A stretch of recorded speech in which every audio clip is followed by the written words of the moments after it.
Hi viewers, welcome to our channel. ప్రస్తుతం మనతో పాటు దాము బాలాజీ గారు, సీనియర్ జర్నలిస్ట్, వారితో ఒకసారి మాట్లాడదాం. సార్ నమస్కారం. సార్ నమస్తే. సో సంక్రాంతికి రిలీజ్ కాబోతున్న సినిమాల్లో డాకు మహారాజు బాలకృష్ణ గారిది కూడా ఉంది. అయితే దానికి సంబంధించిన ట్రైలర్ ని రిలీజ్ చేశారు సార్. మన ట్రైలర్ మీకు ఎలా అనిపించింది? మీ రివ్యూ ఏంటి? మరి గేమ్ చేంజర్ కూడా రిలీజ్ అయింది మొన్న.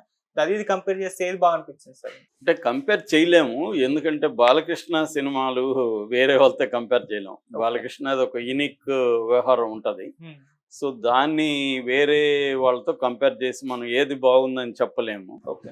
కాకపోతే బాలకృష్ణ సినిమాల్లో ఇప్పుడు వచ్చిన డాకు మహారాజ్ ఎలా ఉందంటే ఖచ్చితంగా ఒక వెరైటీగా అయితే ఉంది. ఎందుకంటే బాలకృష్ణ సినిమాలు ఈ మధ్య కాలంలో డిఫరెంట్గా వస్తున్నాయి, ఒకే మోసలో రావట్లేదు.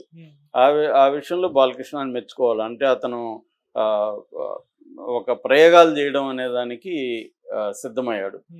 శ్రీలీల లాంటి అమ్మాయికి తండ్రిగా యాక్ట్ చేయడం కానీ, కొంత తన ఏజ్ని దృష్టిలో పెట్టుకొని మార్చుకోవడం కానీ, ఇవన్నీ చేస్తున్నాడు. అట్ ద సేమ్ టైం యంగ్గా యూత్ఫుల్గా ఉండడానికి కూడా ట్రై చేస్తున్నాడు. భిన్నమైన కథల్ని అతను ఎంచుకుంటున్నాడు అనేది కూడా మనకు అర్థమవుతుంది. సో ముందు నుంచి కూడా బాలకృష్ణ పైకి ఎన్ని చెప్పినా అతను డైరెక్టర్స్ యాక్టర్. ఒకసారి డైరెక్టర్ని కథను ఓకే చేసినాక పదే ఏళ్ళు కాళ్ళు పెట్టడం, దాన్ని చెడగొట్టడం అనేది చేయడు. కాకపోతే అతను కొంత పైకి డాంబికంగా మాట్లాడడం, బూతులతో తిట్టడం, మాట్లాడడం అవన్నీ చేస్తాడు తప్ప అది మీన్గా ఉద్దేశంతో చేయడం కాదు. ఓపెన్గా ఉంటాడు. మంచో చెడ అతను ఓపెన్గా ఉంటాడు. నేను చాలా సార్లు చూశాను. చాలా కథలు కూడా షూటింగ్లో కూడా ఎలా ఉంటాడు ఏంటి, ఎందుకంటే ఆయనకి బూతులు లేకుండా ఒక మాట కూడా ఫ్లో రాదు, అలవాటు అయిపోయింది. అంటే ఒక కాంటెక్స్ట్లో సినిమా ఇండస్ట్రీలో బూతులు అనేవి వెరీ కామన్గా ఉండేవి. ముఖ్యంగా పల్లెటూరు నుంచి వచ్చి ప్రొడ్యూసర్లు వీళ్ళందరూ ఆ పల్లెటూర్లలో వాళ్ళ అలవాటు మేరకు ఇక్కడ కూడా తీసుకొచ్చి దించారు. అలాగా ఉండేది అది. చివరికి డైరెక్టర్లు పోయి హీరోలు కథలు చెప్తే కూడా, కథలు చెప్తున్నప్పుడు కూడా బూతులతో కథలు చెప్తారని నాకు ఒక సీనియర్ డైరెక్టర్ చెప్పాడు. అలాగా బాలకృష్ణ ఉంటుంది. ఆ యాంగిల్లో తీసుకున్నప్పుడు ఈ ట్రైలర్లో ఖచ్చితంగా ఆయన సినిమాల్లో ఇది వెరైటీగా ఉంది, కంపేర్ చేయకుండా మనం వేరే వాళ్ళతో చేయకపోతే. అయితే ముందుగా దీంట్లో పాజిటివ్గా చెప్పుకోవాల్సి వచ్చినప్పుడు ఒక డిఫరెంట్ లైన్ని తీసుకున్నాడు. అంటే పీరియడ్ ఇది లుక్ ఉంది, బ్రిటిష్ సైనికులు ఉన్నారు, మళ్ళీ ఒక పక్క మోడర్న్ వ్యవహారం ఉంది, స్కూటర్ మీద ఆయన వెళ్తున్నాడు. ఇట్లా డిఫరెంట్ స్టేజెస్లో ఉన్న ఇది కనిపిస్తుంది. అంటే పునర్జన్మ ఏమైనా ఉందా, అట్లాంటి యాంగిల్ ఉందా, లేకపోతే మోడర్న్ ఇదేనా, మోడర్న్ ఏదైతే మరి బ్రిటిష్ సైనికులు ఎందుకున్నారు, ఇలాంటి డౌట్లు అయితే చాలా మందికి ఆ క్యూరియాసిటీని క్రియేట్ చేసే విధంగా అయితే ఉంది.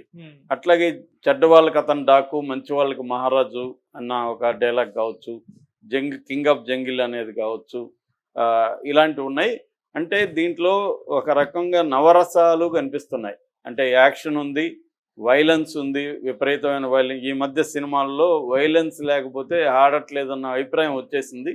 అందుకని భయంకరంగా రక్తపాతాన్ని చేస్తున్నాను. నేను మొన్న కూడా చెప్పాను, అదేంటి మార్కో చూస్తే అసలు అత్యంత భయంకరంగా ఉంది. కానీ అది ఇప్పుడు 100 కోట్లు మలయాళం సినిమా ఇండియాలో 100 కోట్లు కలెక్ట్ చేయడం అంటే మాటలు కాదు. సో అది తెలుగులో కూడా మంచి కలెక్షన్లు వెళ్తున్నాయి. అలాగా వైలెన్స్ అనేది విపరీతంగా ఉంది. సో దీంట్లో కూడా అది కనబడుతుంది. బాలకృష్ణ సినిమాలో కూడా వైలెన్స్ అనేది కనిపిస్తుంది.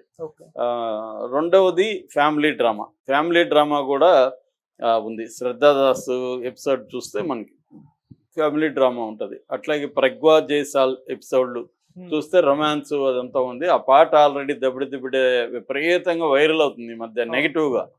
ఎందుకంటే అతను ఎంతసేపు కొడుతూనే ఉన్నాడు, వాళ్ళ నాన్న లక్షణాలు వచ్చినాయేమో.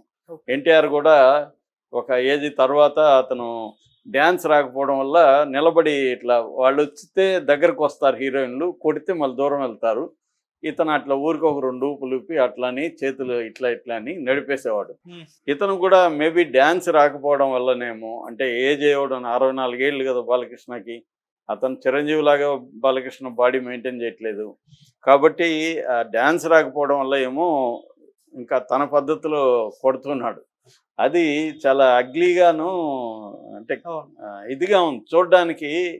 ఏంద్రా ఇది అన్నట్టు క్రింజ్ అంటారు ఇంగ్లీష్లో, అలాగా క్రింజిగా ఉంది అది. ఓకే. సో దాని మీద అందరూ అసలు ఏందిరా నువ్వు ఏం పాటిది దీని డాన్స్ మాస్టర్ శేఖర్ మాస్టర్ ఇలా చేశాడేంటి అనేది కూడా విమర్శలు వస్తున్నాయి. ఇప్పుడు అలాగే మనకి ఫీలింగ్స్ మీద కూడా నెగిటివ్ వచ్చింది, కానీ అది విపరీతంగా ఓన్ చేసుకున్నారు మహిళలందరూ. ఓకే. వాళ్ళు రీల్స్ విపరీతంగా పెడుతున్నారు. అదేమి దాంట్లో ఎందుకంటే భార్యాభర్తలు ఒక సరసం మోటు సరసం అయినా సరసం కనబడుతుంది.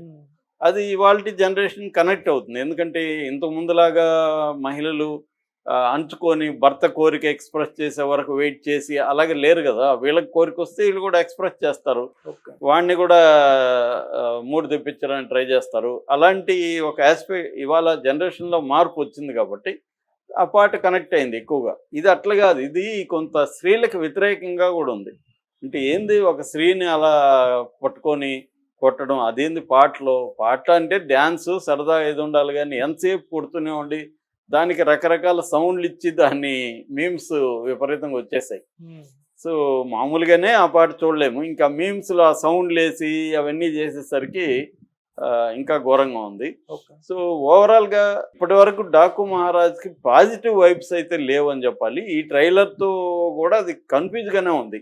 అంటే కరెక్ట్గా డాకు మహారాజు ఏం సబ్జెక్టు, దేని మీద ఉండబోతుంది అనేది అంత క్లారిటీగా లేదు. కాకపోతే ఫుల్ ఆఫ్ యాక్షన్ అయితే కనబడుతుంది. బాబీ డియోల్ కానీ ఫుల్ ఆఫ్ యాక్షన్ ఉండబోతుంది, మంచి మాస్ మసాలా ఉంటుంది అన్న ఇదైతే ఉంది.